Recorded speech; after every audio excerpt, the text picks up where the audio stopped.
Каналыма қош келіпсіздер. Мен бүгін сіздердің сұрауларыңыз бойынша Ли Минхё мен Ку Хе Сонның дорамадан кейінгі арақатынасы туралы ақпарат беретін болам.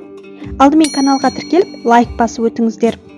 Жалпы дорама Жігіттің сарбаздары 2009 жылы 5 қаңтарда жарыққа шыққан 25 бөлімнен тұрады. Жанры комедия және романтика. Дорама қызықты сюжетінен бөлек актерлік құрамымен әлемге өте танымал болды. Дорама Қазақстан, Қырғызстан, Таиланд, Тайвань, Сингапур, Малайзия және Индонезия сияқты көптеген мемлекеттерде көрсетіле бастады. Жалпы дораманы түсіруге өте көп қаражат кеткен. Тіпті киімдерінің өзіне 100 000 ақш доллары жұмсалған екен. Ал ең қымбаты күнжібиеға тігілген мехви жакет 6 000 ақш доллары болған. Сонымен қатар дорамадағы барлық актерлік құрам бүкіл әлемге танылып, көптеген үлкен жобаларға түсе бастады.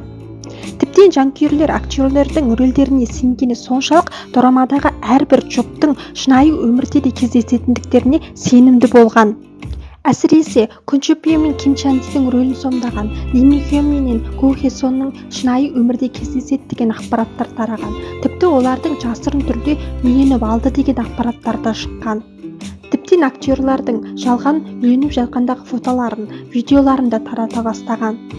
Бірақ екі актер да шынайы өмірде кездеспеген, үйленбеген. Олар тек ең жақын достар және әріптестер ретінде қалған. Бірақ дорама жанкүйерлері олардың әлі күнге дейін қосады. Тіпті әлі күнге дейін бірге болғандарын қалайтын жанкүйерлер де өте көп. Жалпы дораманың актерлік құрамы әлі күнге дейін жанкүйерлердің есінде. Дорамадағы актерлардың барлығы қазіргі таңда Кореядағы ең белді актерлардың қатарында. Ал актер Ли Минхёның дорамадан кейінгі табысы мен мансабы туралы толық ақпаратты менің каналымнан көре аласыздар. Ал басқа да актерлік құрам Ким Бом, Ким Со Ин, Ким Хе Джун, Ким Джун және Ку Хе Сон туралы толық ақпараттар, дорамадан кейінгі табыстары мен байлықтары туралы ақпараттар салынатын болады. Сондықтан каналға тіркеліп қойыңыздар.